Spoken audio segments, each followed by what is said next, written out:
Welcome. Kicking It with Coach K podcast. This is episode 18. We got a great guest in the house today, Coach Jarvis Mitchell in the house. Hello. Glad to have you, Coach.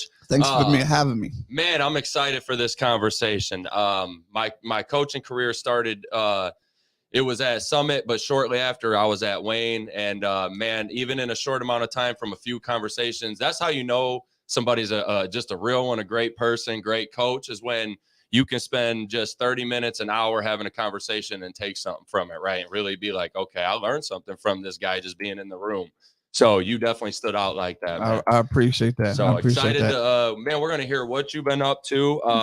Because I know, it's been 5-6 years now since I've been at Wayne. Right. And then we're going to dive into some of your thoughts on some stuff today. Let's do it. Before we jump in, the show is brought to you by BrainJerk Entertainment, Kennedy Health and Wellness. Welcome to the BrainJerk era. These guys are on fire right now. Comedy shows, blind dining events, podcast network is growing. These guys are into everything right now. Taste of is back, just on fire. So shout out to these guys for making this podcast happen and everything they're doing to grow. Make sure you go follow them on social media so you can stay up with all their updates. I'm telling you, it's hard to if you don't follow them and really like make sure you stay on their page. They're doing so much that you can miss something. So make sure you follow these guys so that way you see every event that they kind of post and every podcast. Again, a lot of content, a lot of events, whether it's family, individuals, couples, they just have something for everybody. So make sure you check them out. Kennedy Health and Wellness, as I mentioned last week, my wife dropped our summer collection. I'm telling you guys, it's great. We got new products, new scents available. Shout out to her for working hard and really continuing to expand that health and wellness retail brand. So make sure you guys check us out. As far as the coaching services, you guys know what we're up to right now. We got our OCF football, Opportunity Center Football is a flag football league starting June 23rd. You can still sign up. It's free of charge. It's at Hellenberg Park here in Monroe. In the middle of that, on July 14th, we're going to have a not flag football. We're going to have a football skills camp on July 14th. So come out. We'll break you off into positions. You're going to test. You're going to skill build with your position groups, and then you're going to compete at the end. So that's for anybody downriver, Monroe County. Make sure you guys come out. That's some of the things we got going on. We still got our sports performance class rolling every single week at 1817 CrossFit. That's for student athletes 8 to 18, any sport, co-ed. Make sure you stop out. It's at 1817 CrossFit here in Monroe. We're getting working to help you develop your game, your athleticism that translates into your game and your skill building. So make sure you stop out. We want to shout out to these special sponsors. Got to show them love every single week. They deserve it. They're amazing for not just this show, but the community. Amaya's Fresh Mexican Grill, the Little Brown Jug, Deb's Floral Designs, Lane's Pizzeria, IWR, Muggsy Sports Grill and Bar, Monroe Sports Center Bowling, Nerdy Designs, Monroe County Sports Network, shout out, 1817 CrossFit, and All Hard Athletics. I want to spend just a second here and highlight All Hard Athletics for a minute this week because on June 6th, they are opening their second location in Dundee, Michigan at noon. All right, that's at 143 Riley Street, and that's All Hard Athletics. We got these new shirts in, so shout out. Yep, Coach and I rocking the new shirts. All Heart, we appreciate you guys for everything. You guys are amazing, and we're happy to see the success, and I'm excited for that second location. So, Coach, we're going to get this quote of the day. Every quote has to do with you or the topic of the show. So everything I pick there's some kind of formula to it. Now, sometimes it's a bit longer, sometimes it's shorter. We got a basketball coach on today. You're a great in your field, in your craft. In my opinion, this guy was as well. A good coach can change a game. A great coach can change a life. That's John Wooden. Yep. Absolutely. A lot of people have heard it, right? But it's more than true. There are coaches that just change the outcome of games. And then there's guys who are remembered forever for things they do beyond the scoreboard. And I think the results show it, man. The relationships you build with people, there's no way to hide that, right? And that's something through you that we all see. And it's, you have established that as a coach, which I think is the most important thing is the relationship. So thank you. Works for the quote, man. I thought it was fitting. Before we jump into your story, our read of the week is Blue Ocean Strategy. If nobody has read this book, I'll just give you a quick 10-second overview.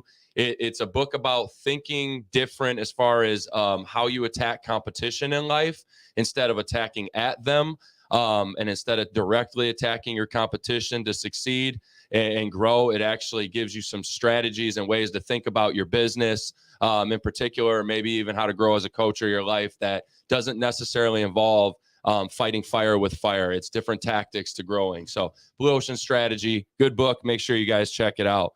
Coach, first question we open with every show. Okay. We just want to get to know you, man. Share a little bit about your story and your journey. First and foremost, my name is Jarvis Mitchell. I'm originally from Flint, Michigan. Okay. Where I went to high school at. I had the little high school awards, all city, all conference, all state. Went on to college to Fairleigh Dickinson University. Made the NCAA tournament this year. Shout out to FDU. Got to. Absolutely.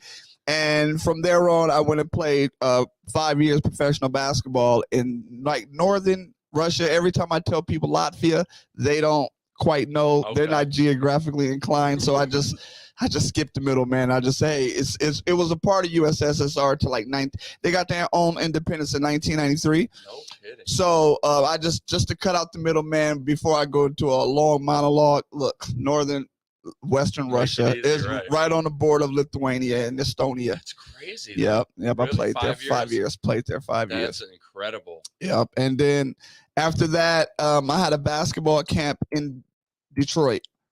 A friend of mine had owned a summer camp for kids. Okay. And she thought it'd be a good idea. We had a basketball camp. And I said, she asked me, could I do it or whatever the case may be. And that's where the love of coaching was birthed. Wow. And I said, love it. I found immediate joy. It was, as cliche as this is going to sound, absolutely love at first sight, love at first feel.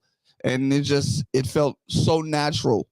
By being a point guard my whole life, of course, the transition of leadership is the easiest for me. But this felt like I should have been doing this maybe before I'm even playing. Because it's an amazing high.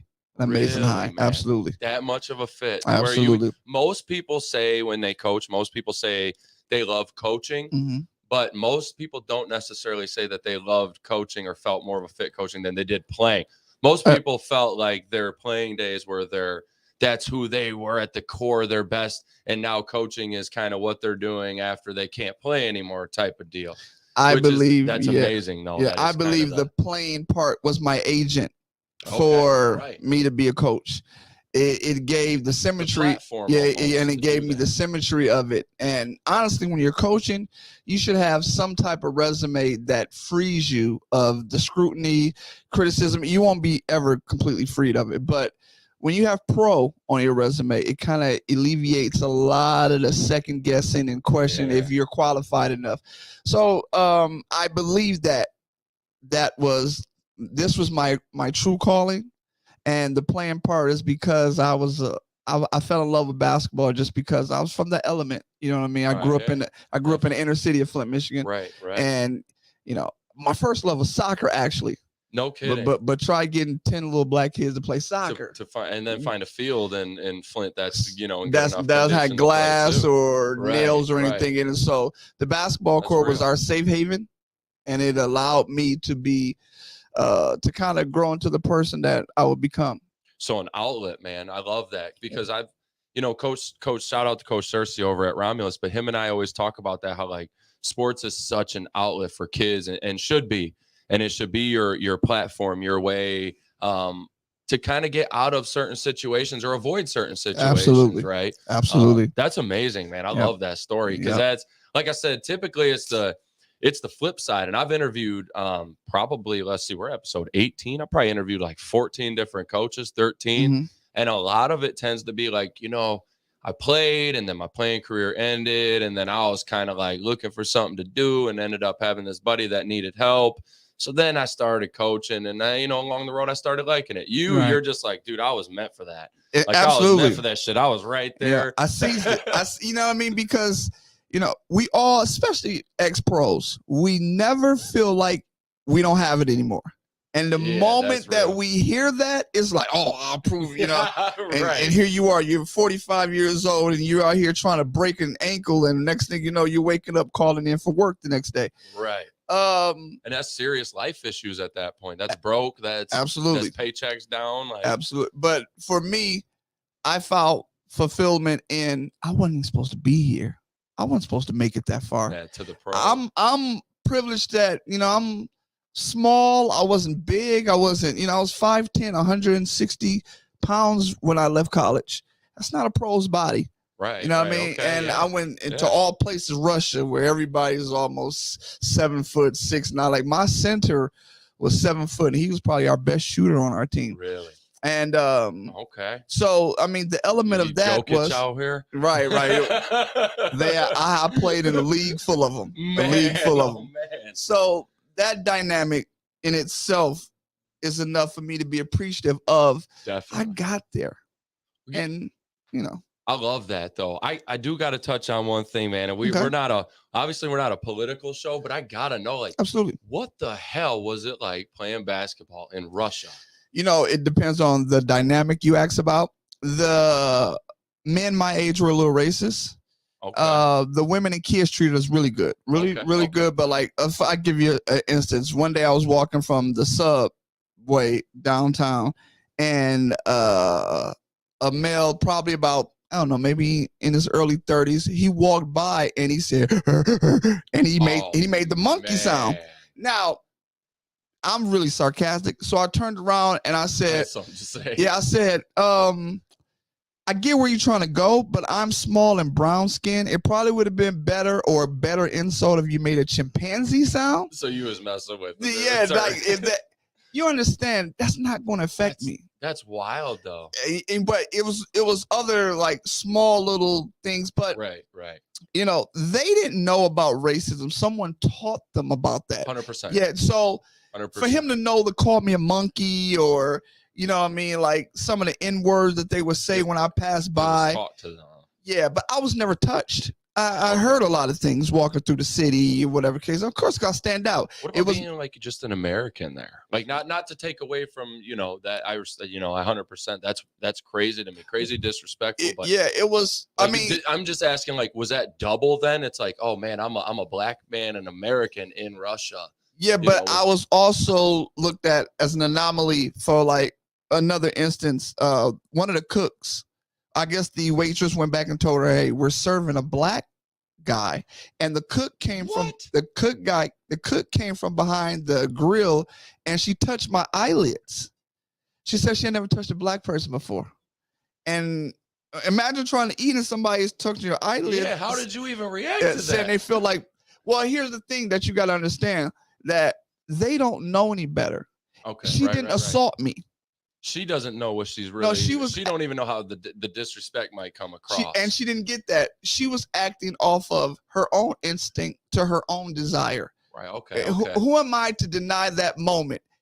The only way you feel disrespect if you know somebody is being malicious, really trying to hurt you. Yeah. Now she came and poked me in my temple, called me boy, some racist or some kind of remark. Even than the elderly or the gentleman that you saw who was malicious. Totally different. She's an older woman. She had to be in her 50s. Gotcha. But she was so appreciative, and she was excited. Crazy to see. Like, I'm not even from like I get your perspective, not even from like a disrespect, but like just crazy that somebody would not even like understand. You know, it's just. No, you know what I mean? It's just wild to me, mind blowing. No, 100%. That's why I wanted to ask you this question, because I know you had some kind of answer that was deep. Yeah, no, I mean, you have to understand, these people, they're not. This is not something they see every day, but this is something they see on the TV. So, and now I have two elements to be conscious of. The negative part that they show of young black males. Sagging pants, tattoos, I'm a rapper, I got a bad attitude, I'm this misfit. Right. That the stuff that they see on MTV, the rappers, that how they're portraying their lifestyle. Or I have this professional basketball player that I just want autograph, or I just want to say I touched or I knew. Yeah, right. So I'm juggling that. You were dealing with both of those. Trying to see which angle are you even looking through your lens Man, so you're trying to see that through each person that you basically have an interaction with. Because I never want to disrespect myself. What a crazy experience. Right.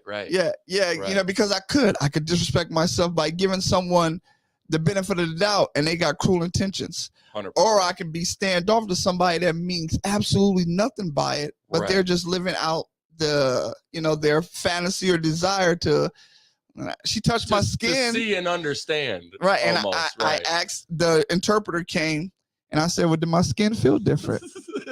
If she want to touch somewhere else. And I have fun with that. Like I'm definitely glass half full. That kind of stuff doesn't bother me at all. Definitely. Maybe that's something that she'll remember for the rest of her lifetime. Yeah. I mean, because it could be the first time and only time she ever, like you said, they're not accustomed to Not accustomed at all. That is crazy. What about, and we got a ton of questions, so I won't spend too much time on this, but what about what about the basketball experience? Or, I mean, is it talent? Was it just like, Europe is catching up with America in terms of that. So each game was tough. This is professional, regardless. Any professional league, everybody's, because that's what they worked for. Right. Not to take away from any league, I don't know, but the league I played in was at the time was one of the top 5 leagues in Europe. Okay. So it was a real tough time during it, but that's what I'm more comfortable at. Right. That's my language. That's who I am. Definitely. So the basketball part was probably the most easiest part to me because once I get on the court, all the other elements around no longer have any kind of imperative. That's wild, man. What a story just to even begin everything. And this is something we always ask, is this going to kind of lead me in? But I got to know, like, with all that stuff, it seems like just even from the beginning, man, you were a born hard work kind of leader, the type of a real, and I hate to, sound old school, but like a man's man, a real one. And it's like, who did you look up to growing up? Like, who's the type of people who carved you into this person as you hit the league and all, or the professional league and all this? Right. Well, I mean, I had multiple. I was raised by a single black woman. Okay. So seeing her grit every day, go into this world and fight to get me to different places or whatever I needed with no education or a small education, right, that's the leadership I looked for. I didn't have any older brothers. My father didn't live in Michigan. Okay. So I was kind of raised, and so a lot of my mother ways I still have sensitivity, paranoia, a lot of different elements that you inherit by just being around a person of that stature. That's what's going to happen. But I also had some strong black men in my life. One of my AU coaches, Raymond Jones, he was strong. He was able to, he introduced me to the next level because I was good at basketball, but I was just good in my area. Got you. I didn't understand that there was a guy in LA that was my height that can dunk from the free throw line, or was a guy in New York that could do a crossover in 0.1 seconds. I'm trying to tell my kids at football this right now. I'm like, y'all don't understand. I came from downriver, and I'm trying to tell you guys. It's a world bigger than where you are. Here, you're like big fish. Oh gosh. And it's I'm like, I'm trying to tell sharks and whales. 100%. I'm like, you have to literally do. It's social media grades. You got to be different. Absolutely. Absolutely. But continue. My fault. No. But I mean, so I grew up, I had to let a lot of like the outside elements as far as things in my neighborhood influence me. And when I say that, I also mean influence me to keep me correct. I had a lot of friends die. I had a lot of friends get into drugs. I had a lot of friends do a lot of other elements. So as much as I try to tell people about having a positive influence, I think the more negative influence I had in my life kind of propelled me more than the more success stories, because I knew what I didn't want. I knew I didn't want to be a baby father with 6 kids and no job and no education, because I saw what that bring. And where I'm from, the 5th Ward of Flint, Michigan, it was a plague. It's like, it's all around you, far as adult men not being anything, womanizers, trying to be a pimp, want to sell drugs. Like, these were the people that were glorified in my neighborhood. You want to know why? Right. These were the cool, or they had the money. Ones. Right. They had to fly cars. They had to fly clothes. Find the money. Yeah. When you see him driving down the street and he got a Jeep and 20-inch rims, you're like, I want that. Right. What does he do to get that? And well, I see him on the corner. The kids don't eat, or half the time, not just kids, but the youngins in general, youth, us, all the way up to 25, 20, whatever. Like, we don't understand the shit that can come with that, or the other side. And a lot of times they don't even understand what them dudes are actually doing. Absolutely. Like, you just see like the real effect. 100%. 100%. You don't know that there could be a raid any minute. There's a truck that's been sitting on the corner, and you don't even know if it's cop or neighbor or what it is over here. Or even worse, they could be selling to your parents, which is a whole nother ball game. 100%. Whoa.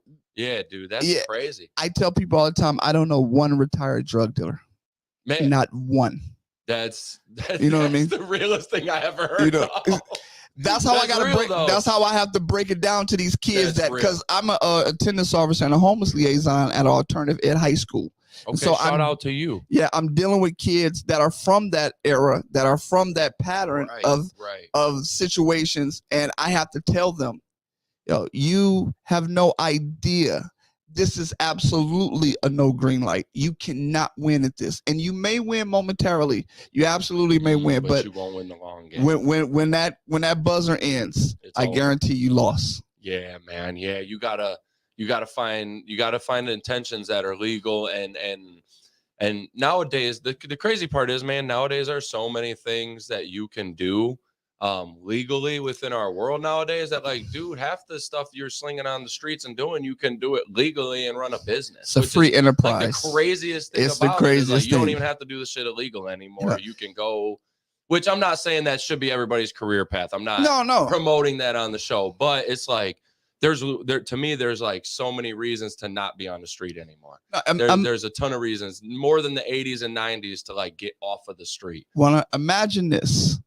Who would have ever thought that we would be paying people to go to the grocery store? We would pay people and go get our groceries. Go get our groceries. We have a thing called Instacart. That's real. And it's people my age that are using this. I'm looking at people DoorDash, and this is no disrespect to anybody that uses DoorDash or Uber or anything like that. Please don't take this as that. But these people are my age in healthy conditions, and they will pay $17 for 2 McChickens and a French fry when you could have, instead of paying 8 or 7 when you went there. Imagine this. So if you are doing something illegal, you have absolutely an adoration with jail. 100%. Yeah, absolutely. Because there's a multitude of ways to earn a decent living. So there's no more, I got to do what I have to do. Absolutely not. Especially not in today's world. This is not 1970. It's a free enterprise. Absolutely not. And what's the old saying? If fast money gets your ass money. Absolutely. You know what I'm Absolutely. saying? They're going to get your ass eventually. They're going to get it. It's coming. But no, man, definitely. I think it's wild just to hear from somebody who, because, like, I've been through Flint a few times, and I know, like, Flint has quite a story, man. So just to hear from somebody who's been from Flint, been through the things, because absolutely, it was thriving and striving, and then it wasn't anymore, right? And it's wild. Once the automotive shops and factories left, unfortunately that'll do it, man. Yeah. So let's keep going on the story here, though, as we continue to get in, because we're going to get into some things that are where you're at today and coaching today, and for sure. Wayne, and some different things. So when did you said you fell in love with coaching right away? Like, how did you get to Wayne? How did this thing at Wayne start? And shout out to Wayne Memorial. Absolutely. Shout out to Wayne Memorial. Thank you for everything. I hope to continue just to keep making this thing grow. Absolutely. I applied. I was coaching at Liggett. Okay. Private school in Grosse Pointe. Yep, definitely. And I had fun doing it, but I didn't like the restrictions. Okay. It's a lot of restrictions come with private schools. Yes. Yep. Gym time. Yeah. who can come to the school, right. the curriculum, the grades, even to be real, it's even things you can't even say. And absolutely, 100%. You know what I mean? Yeah, absolutely, 100%. But I'm just giving you the scale of it. And so I said, I was talking to a rival team, and he said, "Hey, Wayne Memorial job is open." And I'm like, "Wayne Memorial? I never heard of it." Okay. So I said, "Well, why not?" I mean, all they can do is tell me no.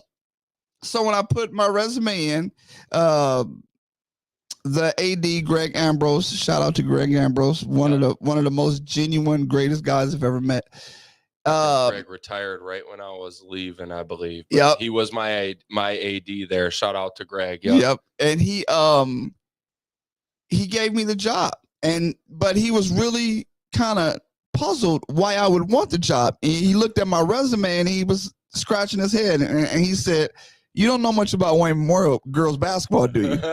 And I said, "I don't. I'm sorry. I didn't." Right, being honest. I didn't. And it wasn't until after I signed the contract and I said, "Well, maybe I should look."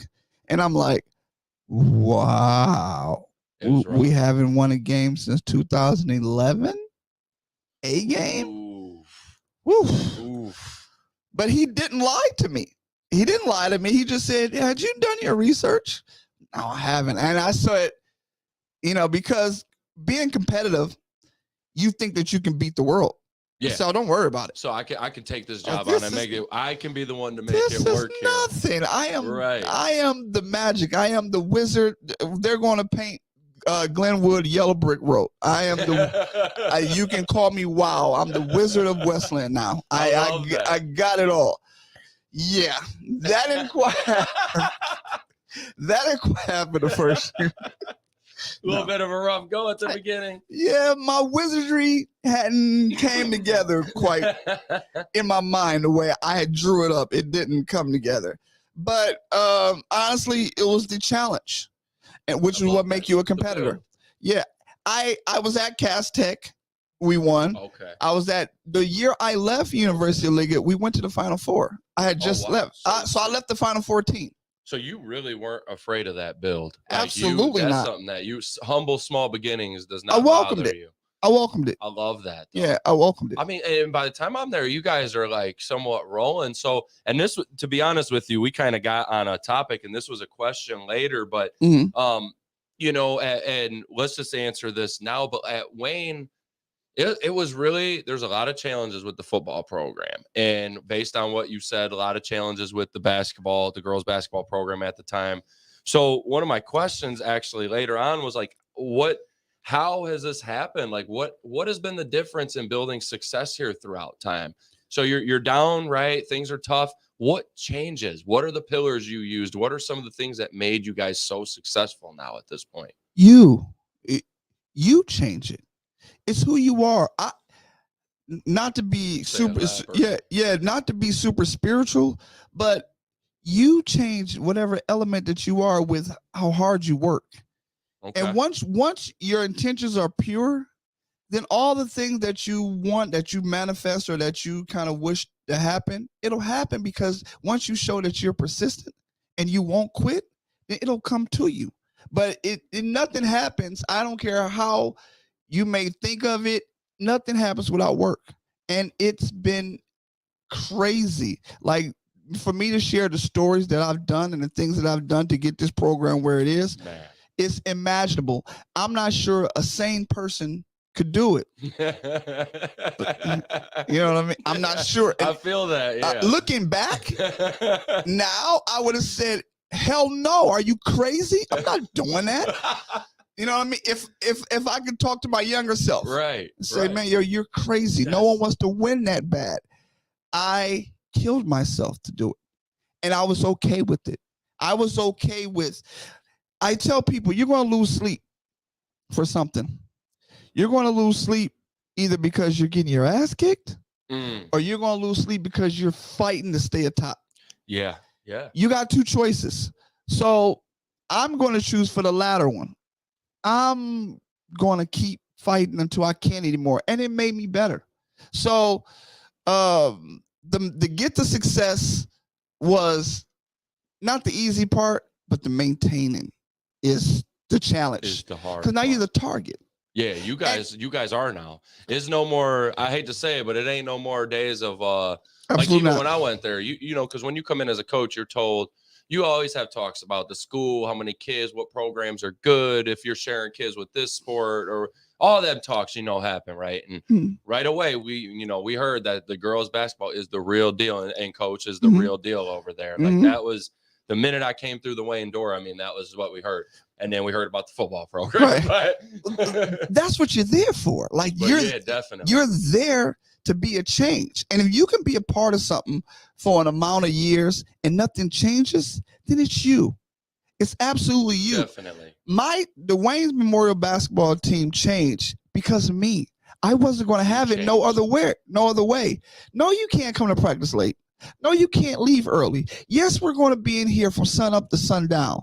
Yes, there's going to be some days where you're going to throw up. It's going to be some days where you're going to take a nap on the floor. We're going to do 2 a days. We're going to do 3 a days. I had my kids run from Kroger once.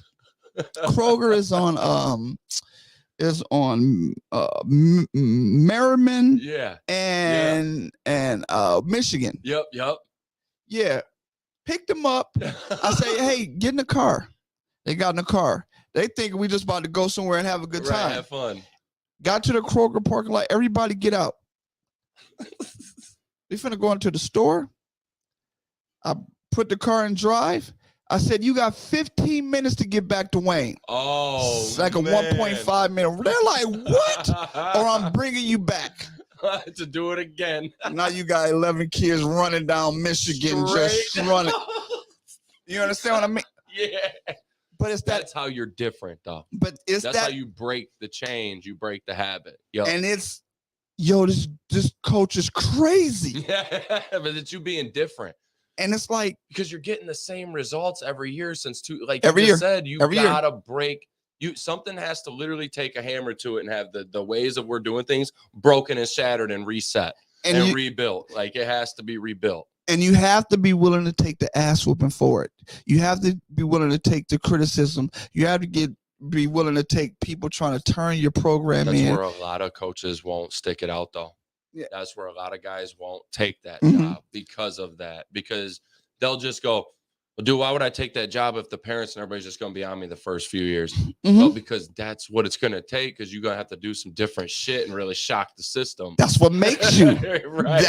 And so, like, for me. That's how you hit this. Yeah, so because I'm radical. I think radical. I think miracle before I think sane part. I think if I have a penny and I have to throw between that door to get out of here, I'm going to do it. I don't know how. But I'm going to get it right. I feel like that. Yeah. So when you feel like that, that becomes not your way of hope, your way of living. I live off miracles. Definitely. So so I think like that. And then nothing is too big. Nothing is too big. You instill that in them. And now it's over. That's when it becomes lights out. Now they see the belief. Now they see how far you're willing to go. Yeah. And they'll follow you. They 100%. But if you come up with an excuse, okay, we canceled practice today. I have a bar mitzvah to go to. That happens a lot too. Coaches canceling that happens a lot. In the 9 years that I've been at Wayne Memorial, I've never canceled one practice. That's incredible. Under no circumstance. That means you went to practice under some shit and some circumstances and situation. Because nobody makes it 9 years straight without stuff happening every day. Well, you got to think the COVID happened. I got kids, parents complaining. You know what I mean? Like, I want people to understand that, going to 4 Final Fours in 5 years, that takes a lot of ass whippings. Man. It takes a lot of ass, because now I got kids that can't play, but they're on a team that feel like they should be playing. We have 13 kids that went Division I in 5 years. Yeah. From Wayne Memorial. You know what I mean? Shout out to you guys, and shout out to all them ladies that have done that. Absolutely. Shout out to each one of them individuals who may tune in for you today. Absolutely. If they're watching, just know, like, that's huge accomplishment. Absolutely. Thank you. From an individual, each one of you, and just a program, a team, family. Yeah, absolutely. I mean, we made it like that. A standard. And it's super uncomfortable. And I just left the gym an hour ago. You know what I mean? Like, I left the gym straight and came down here. I love that. But you have to understand, once your body is trained and your mind is trained like that, you feel different if you don't go to the gym. You're like, yo, I forgot to do something. Yep. It becomes you. I'll remember to go to the gym before I remember to brush my teeth. Like, I love that. Now that's how indebted I am to success. You know, Tim Grover, who trained Michael Jordan, you know, absolutely. Kobe Trains, Jordan, and Dwayne Wade, and, absolutely. You know, he's worked with Russell Wilson recently. But he always said that so famous saying, man, that I loved. He said that with certain people, not everybody, but he said certain people are built like Batman, where Batman is the real person, Bruce Wayne's the alter ego. Meaning Coach Jarvis is the real you. Jarvis, outside of coaching, is actually the alter ego that settles down. Absolutely, right? absolutely. And I've always said I feel I'm the same way, man. I always want to be there. I always want to be involved, coaching, doing something, and that's how that's 100% how I see it. Well, once you dive into character, and you're really putting your all in it, how can you change? Right, 100%. You can't tell me you gave everything, but you're able to say, okay, now I can take this hat off. Right. How? Definitely. And if you find out, let me know. Now you have a great culture. And you built a great system here, and thank you. But there's a lot of challenges today. And one of the questions I had today was so I asked this to a lot of coaches throughout. I like to genuinely know this. Okay. What's the hardest challenge that you find coaching today, and how do you go about solving that problem? Parents.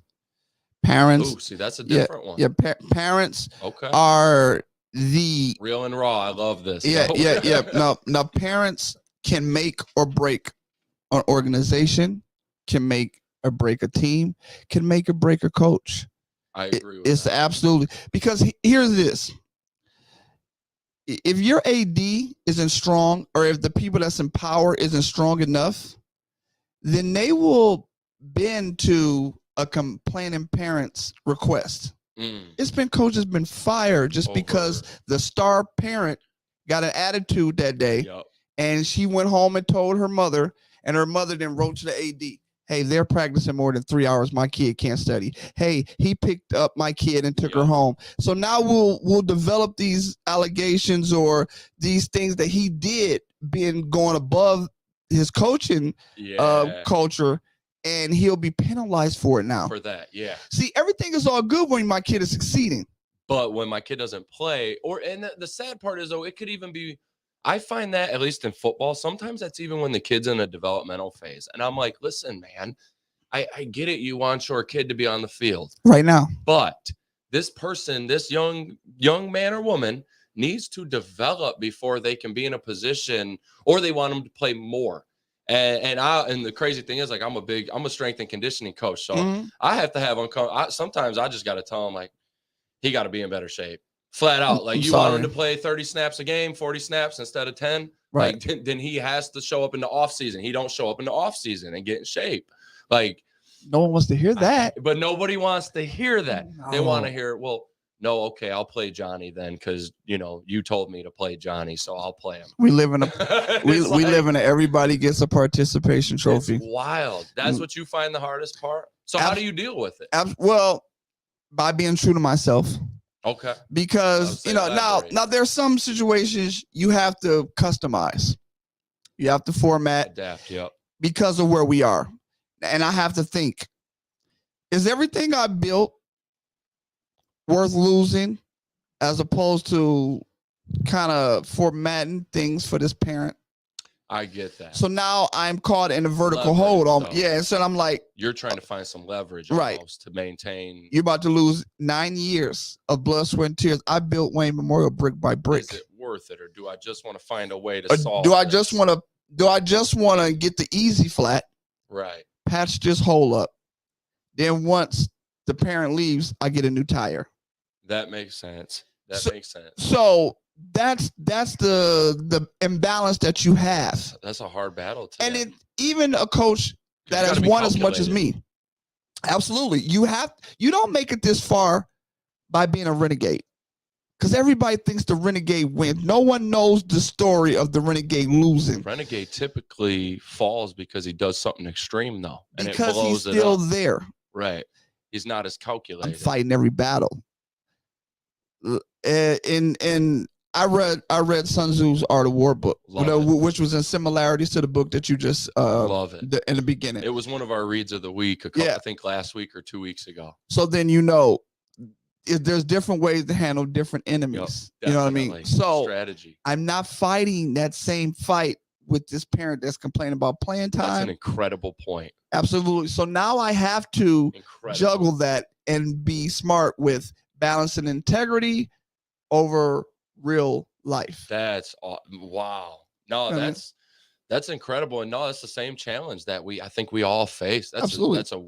But to look at it that way, because I do see so many coaches that'll just let it all rip and go, and then they're gone. So, to put that out there for coaches just to be calculated and remember that you rather adjust the way you go about something than just throw everything away and figure out how to work with that parent. Man, that's big advice. Yeah, I mean, and for all the young coaches that are looking, you have to understand that the hothead coach, it's a short career. It's a short. I was that guy when I was young. I'll be real. Being honest, because I was young. You believe in what you believe, and that's cool. There's nothing wrong with that. But I have a bigger picture.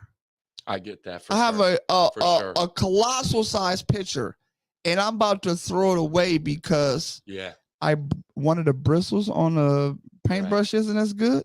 You know when it clicked for me in that moment, when I stopped being a young hothead like that, when I started realizing that you are actually in a position to get kids like out, get them offers, get them up. When I started realizing that type of responsibility, I'm like, how can you, like, you can't be a hothead, bro. You have to be calculated with everything, because now these kids, everything you do, they're looking at. And not only that, if they're being looked at, like they're talking to you, these coaches and different things. It was just a whole representative of myself and the kids, more even the kids, of like, you can't be a hothead that just says whatever the hell he wants whenever he wants because you think you're a young coach and you just stepped in the game. And because I'll be real, like that's a little bit how I was to a degree. Real kind of eccentric, obnoxious a little bit with the referees type of deal.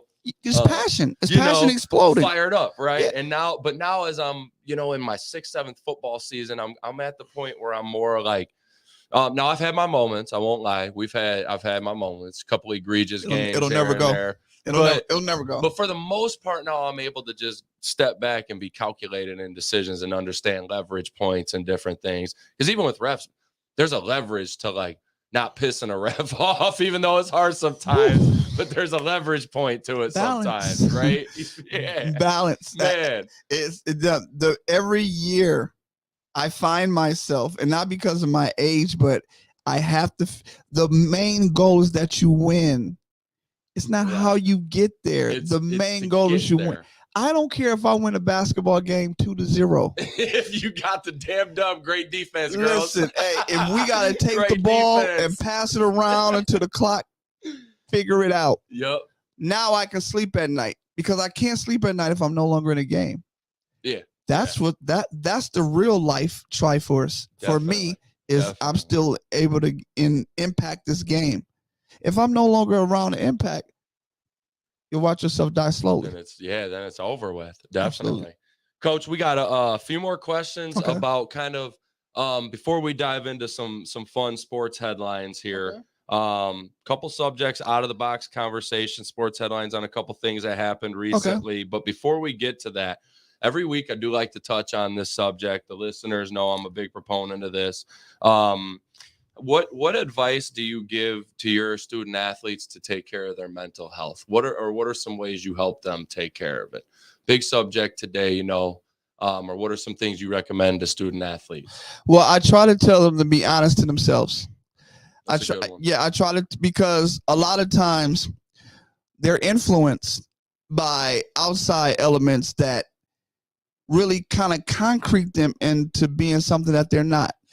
For instance, you have a parent that is screaming at their kid, take it to the basket, shoot it. Oh man. And this kid is a Dennis Rodman type. He's trying to get a rebound to play defense. So when you have young, impressionable minds, what they hear and what they're constantly being beaten into, then that's what they'll try to become. Wow. What a piece of advice. Meanwhile, they're fighting their true self. Right. So now the struggle means to be who you want them to be or who they think they should be for you. No parent signs up for youth sports. Say, I want my kid just to be average, or I'm okay with my kid being 13th.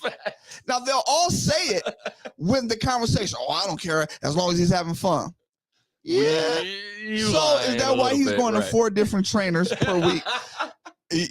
And he's on anabolical steroids. I mean, he's taking creatine. He's muscle milk. Yeah. And he has to eat 6 times a day. But you're not mad that he's 13. Yeah.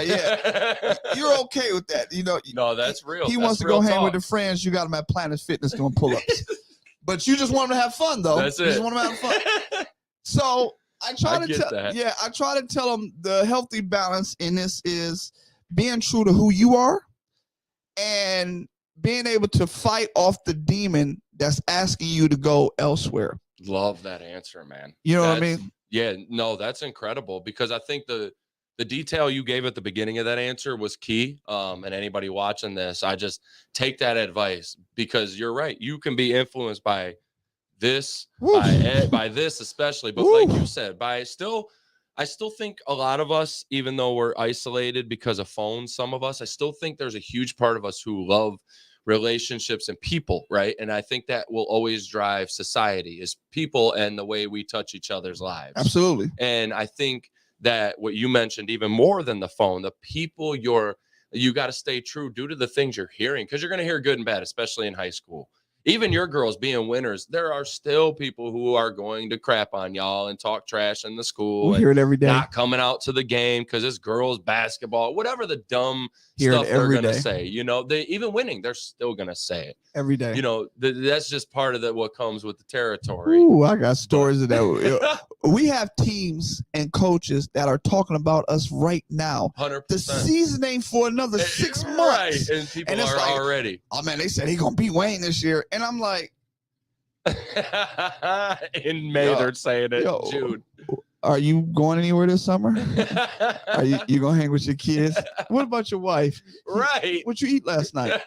There has to be more of an important subject than Wayne Memorial's girls basketball. In June. In June, we're talking about high school girls basketball. That's some like they want some blood, some revenge type of deal. Infatuation is like. So we haven't lost. But they want what you have. That's what it is. The accolades, which doesn't mean we haven't lost a division game since 2016. But that's what's crazy is they don't realize that you guys, what you do for the accolades. You don't get it. A lot of people just want the accolade, but they don't. Are they really willing? Like, and I'm not talking trash to your comp. Well, I guess I am in a way talking trash, but like, are you going to get up and do 3 a days? Like, are you going to do this? Are you going to do this? Because then, like, to me, I don't even want to hear you talk about you calling us out until you're willing to produce at that level. And once you get there, then we'll square up on the court come, November, or December. Right. Or don't say anything. Right. Just do it. And then you earned your bragging right. That's it. And we can't have that, though. They'll give you every factor on why I'm winning as opposed to them just saying, I'm going to outwork him. I don't care what he has, what he's got coming, how hard he works. If Wayne Memorial is going to be in the gym for 20 hours a week, then we're going to do 21 or we're going to do 22. A lot of people won't. But you can't do it because I'm crazy enough to say if you're doing 21, I'm going to do 40. Yeah. But this is me. This isn't me against you. This is just the expectation I have for myself. Right. Because I want the best. I want to be the top. I don't understand 100%. Doing anything halfway. And I think you're important to put that message out there because I just shared it on Facebook last night. We got to stop this culture of like shitting on people because they believe in themselves or they believe they're the best at something or they believe they're working harder than people. And it's like, because I put something a while back and was like, I'm hands down, in my opinion, this is just me, but the best high school strength and conditioning coach in high school football. And I had gotten messages like basically calling me out, talking trash. And I'm like, yo, you sound insecure right now. I'm the one boosting confidence. You're sounding insecure, reaching out to me out of nowhere, talking that trash. I'm weird. But I ain't even responding because again, it's just me. I'm confident that's how in myself. I feel. While you are messaging me, I'm literally programming my next program, getting it ready for the kids. Exactly. You know what I'm saying? You don't find that problem of it affected you that much where you had to actually send me a message. Right. Why not just be like, who cares? He talked trash on Facebook. Or you say I'm better. Or hate that guy, and keep scrolling. Yeah. You can't do that. Nope, can't. Got a comment, got a message. Oh, man. So listen, we talked, me and you personally off camera. Before we get out of here, we got to put this thoughts out here. I shared this in a individual show about a month ago, but I kept it real short because I don't have the ins and outs. I just put my opinion up there about Angel and Caitlin and the whole tournament. So my question really is kind of a two-parter, but just insight on this tournament, on this women's tournament, looked to be like the most watched ever. And how can the sport in general capitalize off this tournament? I was actually down there. I flew to Dallas. My kid was the point guard for South Carolina University. Shout out. Yeah, Kiera Fletcher. She was I coached her, a trainer still. And shout out to Coach Dawn Staley. Absolutely. As well. The GOAT for real. Yeah, nothing like her. The GOAT. Being in that atmosphere, being in that locker room, being around that is first class. South Carolina women's basketball is just it's the crescendo. It's a different way. It's amazing. But I fear this part.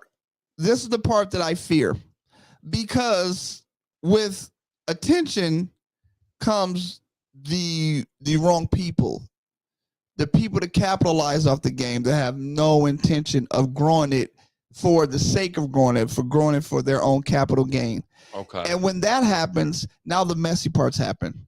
People, now if you're looking at around the world, you got people fighting referees.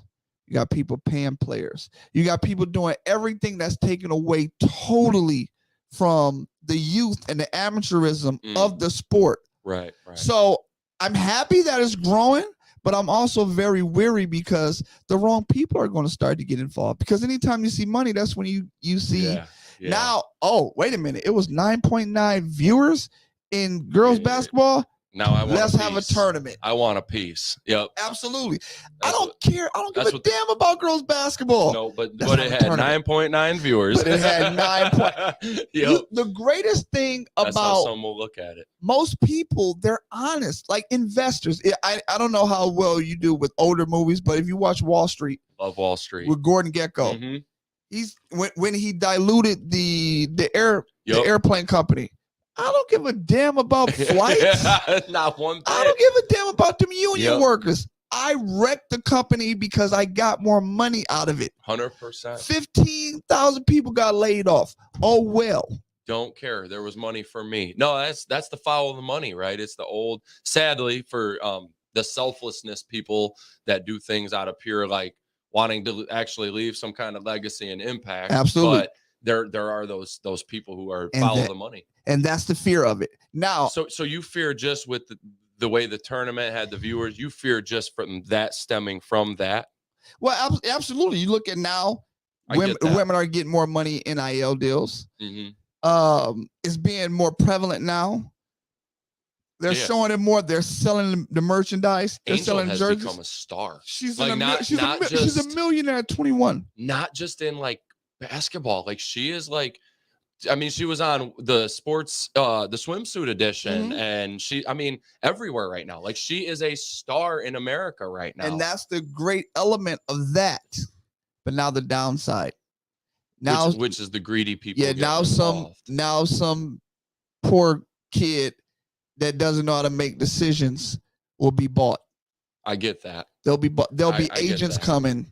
And that's they'll be giving them shoes with NIL right now too. Absolutely, it's happening, and that's why you see a lot of these teams. Right, the transfer portal has over 18 to 2,000 kids in basketball. It's crazy. That's just basketball. Football is nuts too. Yeah, but because the University of such and such said, I can get you 35,000 per month if you transfer here.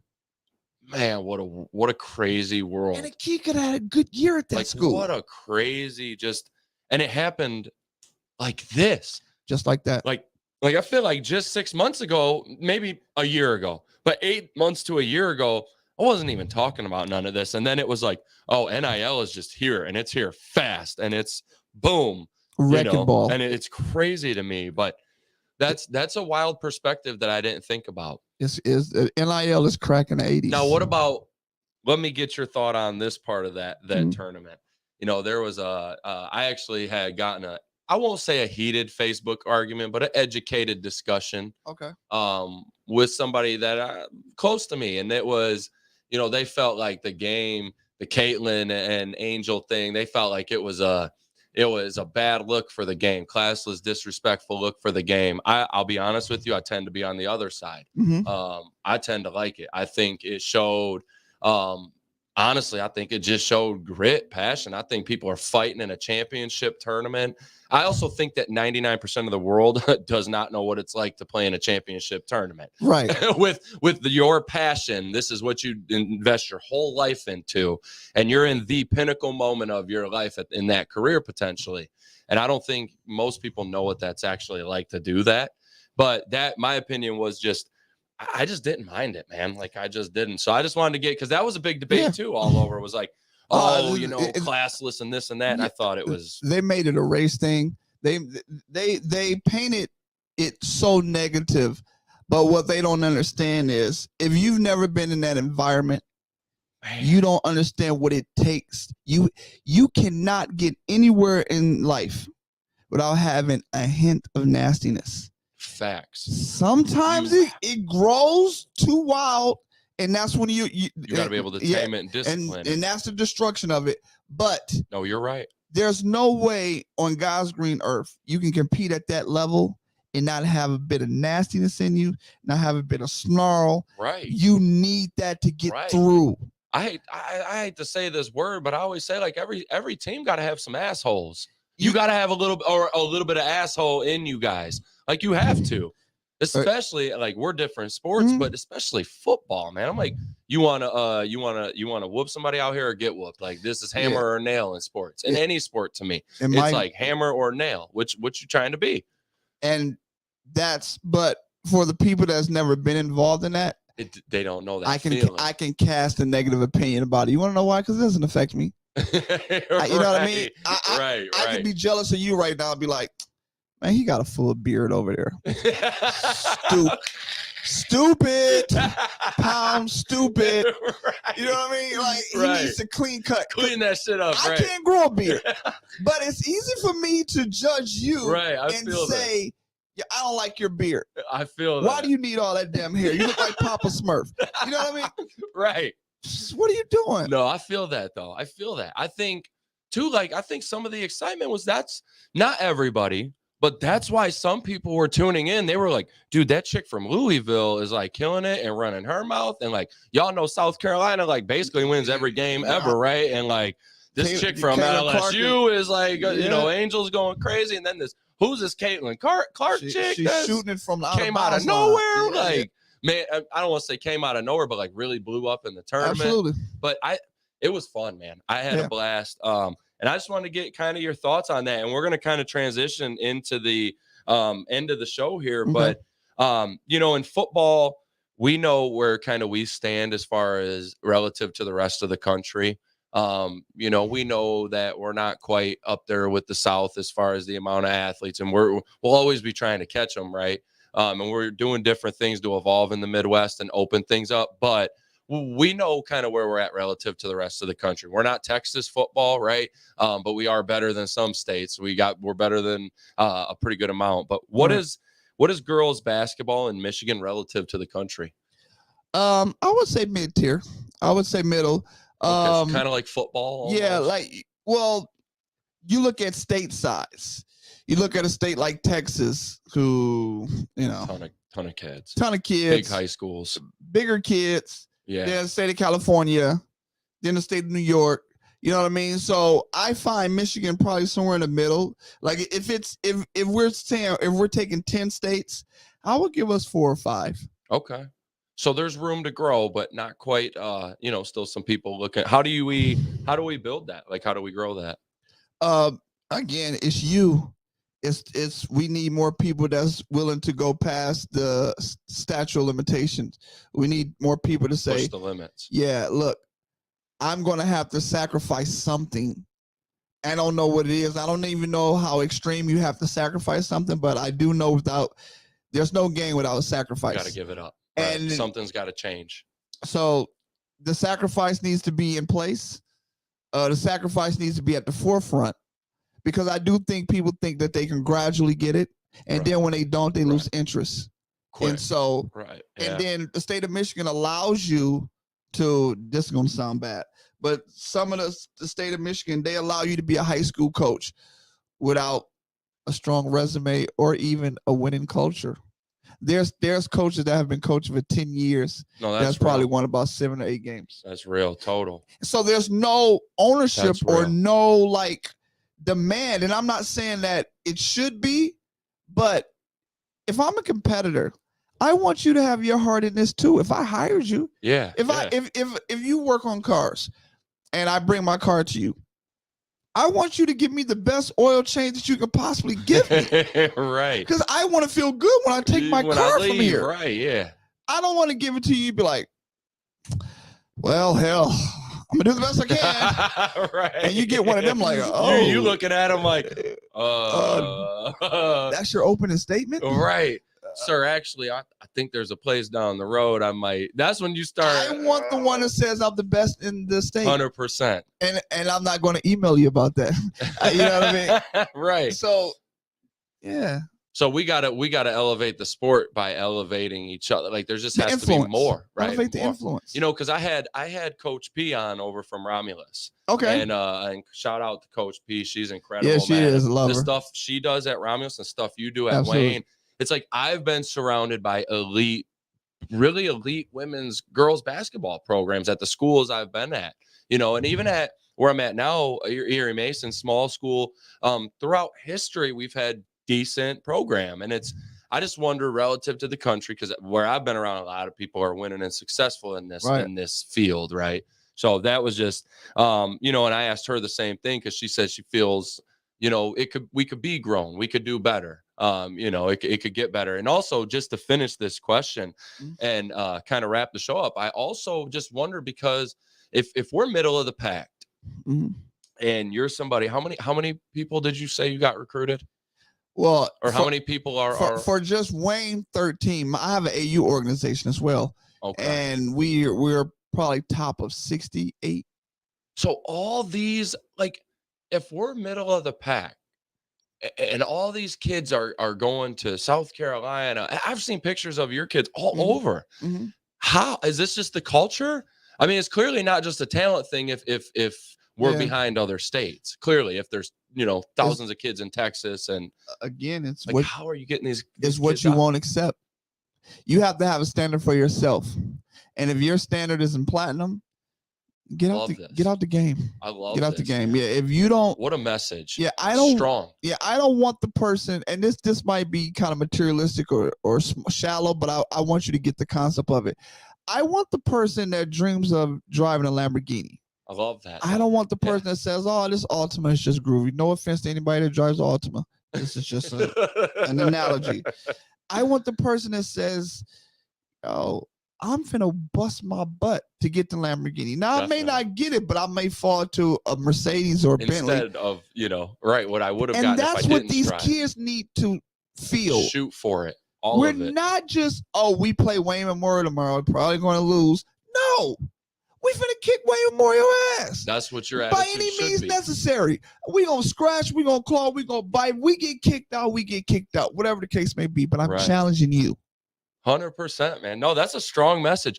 To wrap this up before we drop links, this show was great, man. You're necessary, and I say this not just because coaches and our roles and what we do and what you've done to lead and impact people, but because this, I hate to say it like this, man, but old school kind of, not old school in all ways, but old school built on different pillars, that different type of men. Nowadays, you know, the testosterone levels are down. Things are changing with men. That's like no secret to anybody, right? And that's not, you know, that's not me saying anything too crazy on the show. It's just real. Testosterone levels have dropped like 1% since like 1980. So I think it's important when we find that kind of gritty, old school guys, whether you're coaching girls, leading young people, doesn't matter. We need people like that leading young people. Just people who still believe in these different qualities and things of that nature and doing things different. You know, I asked one of the questions I had today, and I didn't even have to ask it because I got your answer throughout talking, was can you still win with culture, or can you still win with culture and character, or has talent taken over? And I got your answer. Yeah. I didn't even need to ask it. And I think it's still a way to do things. There's still a way to work hard and have intention. I think the one you just finished with is one of the biggest ones. You got to shoot for the damn moon. Like you have to. What are we doing? Have to. What are we doing? Well, if we're not trying to win a state title, what are we doing? If we're not trying to be the best, go to if you're not trying to go to school, or what are we doing? What are we doing? Yeah. Like, let's be the damn best. I just don't get it. Stop running. Like, and to the people listening, is just be confident, right? And to the young people, know who you are. Like Coach said, know where your feet are, know who you are, and shoot for it. Everything, go for it all. Coach, it was a great show today, man. What a talk. I appreciate it. Absolutely. So listen, we're gonna have to have you back on. Let's do it. Let's do it. The conversations are great. Let's during basketball season, I'm gonna tell you what, I want to come out and catch a game, and let's have you on after the season and see kind of how your season goes, and have you back on. If you want to drop any links, I'm gonna go through a few and let you end on any links you want to drop. And also, I always tell, even though you're not in the season, make sure at the end we just drop the when your season will start and where we can come watch you play. Absolutely. So before we get to Coach's links on the way out, you can find Kennedy Health and Wellness on Facebook and Instagram. Coach K Training and Development is on Facebook. This podcast, Kicking It with Coach K, is on Instagram. Make sure you go follow BrainJerk. These guys, again, they have a podcast like I think almost every day, or at least like 7 a week. So you can always listen to something up a different kind of different audience, different variety. They have something for everybody. So make sure you tune in. You can find BrainJerk on Facebook and Instagram as well. Coach, where can we find you? You can find me at Bedrock's Best 10 at Twitter. One Nation Girls Elite Basketball on Twitter as well. I'm really big on Twitter. I like big it time. Where I can keep 140 characters or whatever the case may be. And that way I don't overgo. But definitely at Wayne Memorial Girls Basketball on Twitter. There where you can find a lot of updates. We keep a lot of things on there that are girls that are playing for us right now, and our girls that are in college. We keep that updated as well. So if there's anything that you can do, just please come out and support, because women's basketball is trending up, and you know these girls really work hard, and I appreciate if everybody can either give me a follow on Twitter or come out and support the game. Facts. Hey, shout out Coach for being here today. Anybody that listens, make sure you tune in. And yes, the basketball season comes in the wintertime. Make sure you guys get out there. It's if you're in our community, it's not far either. I know we got a lot of listeners in downriver Monroe, but even in Monroe County, guys, it is not far to go down to a game. And I'm telling you guys, it's for real. It is not it's not a joke, man. It's not a game. It is legit over there. This guy does a great job. Again, just to finish the show, we spent a lot of time together just for that year, but I had numerous conversations with you, man, and learned a lot. So appreciate you today, Coach. No doubt. Thank you. Guys, we are back next week for episode 19. We are here at 5 p.m. And we are with Jamarion Claiborne, which is a former player of mine at Romulus High School. So he's wrestling at Siena Heights as well. Okay. And he'll be in the studio next week with us. My first former athlete to come join us. So excited for that. See you guys next week. Again, we want to shout out. Thank you all, Hart. You guys are awesome. Thanks. See you guys Tuesday. Thanks, Coach. Appreciate it.